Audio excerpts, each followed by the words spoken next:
Excuse me, জি ma'am, বলুন আপনাকে কিভাবে সাহায্য করতে পারি। আমি অনলাইনে একটা রুম বুক করেছিলাম। জি, তাহলে আপনার নামটা বলুন। মৌমিতা। আপনার এনআইডি কার্ডটা দেন। এনআইডি কার্ড তো নাই, আমার স্টুডেন্ট কার্ড আছে।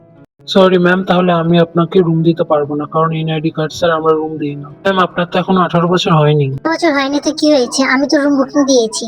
আপনারা কেন রুম দিবেন না? আমি তো বুকিং পেমেন্ট সব করেছি। Ma'am, 1 minute.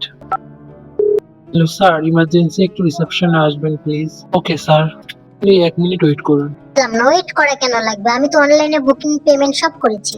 ম্যাম, স্যার আসুক, তারপর আপনি স্যারের সঙ্গে কথা বলে নিন। রুম বুকিং হয়েছে? এখনো হয়নি, আমি সব ঠিক করে তোমাকে বলবো, তখন তুমি আইসো। হয়েছে, খুব আর্জেন্ট ডাকলে?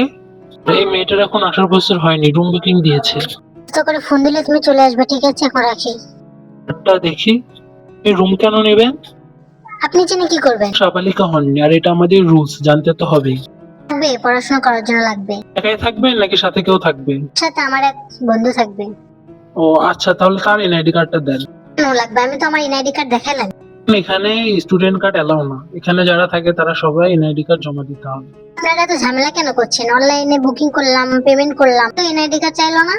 ঠিকই আছে, অনলাইন শুধু বুকিং আর পেমেন্টই করা হয়, আর কিছু লাগে না। রুম নেবো না, আপনারা আমার টাকা ফেরত দিন, আমি অন্য জায়গায় রুম নেবো। আচ্ছা, আপনি একটু বসুন, আমি দেখছি। তুমি একটা কাজ করো, তুমি 212 নম্বর রুমটা ক্লিন করতে বলো। নেন, পানি খান। না না, আমি খাবো না, আমার পিপাসা লাগেনি। কি আপনার বাইকের চাবি নাকি? না না, এটা আমার স্কুটির চাবি। ও, আপনি এত দূর থেকে স্কুটিতে এসেছেন? হ্যাঁ, আমার বাবা আমার অনেক ভালোবাসে তো, তাই আমি স্কুটি কিনে দিয়েছি। তবেন তো, আপনার বাবা যখন জানবে আপনি তাদেরকে মিথ্যা কথা বলে বয়ফ্রেন্ডের সঙ্গে হোটেল দেখা করতে এসেছেন, তাহলে কেমন লাগবে? না, আপনি যেটা ভাবছেন ওইরকম কিছু না, ও আমার অনেক ভালো বন্ধু। এসব আর আমাদের বোঝাইতে হবে না। হোটেলে কোনো বন্ধু বান্ধবী দেখা করতে আসে না। মানে ও আমাকে অনেক ভালোবাসে। আমাদের 3 মাসের সম্পর্ক, ও অনেক ভালো ছেলে, ও আমায় না দেখে ভালোবেসেছে, তাহলে বলুন তাকে কি আমি বিশ্বাস করবো না? ঠিক আছে, তাহলে আপনাদের ভালোবাসার একটা প্রমাণ দেন আমার সামনে। কি প্রমাণ?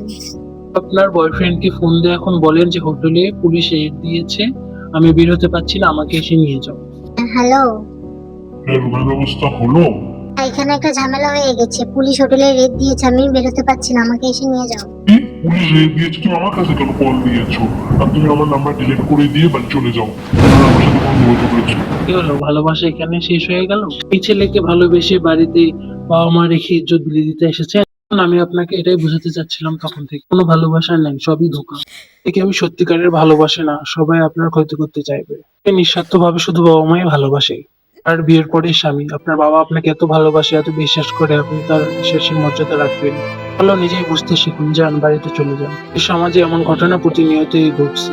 মা বোনেদের সম্মান রক্ষা করা আমাদের দায়িত্ব। ভালো লাগলে অবশ্যই শেয়ার করবেন আর সাবস্ক্রাইব করতে ভুলবেন না।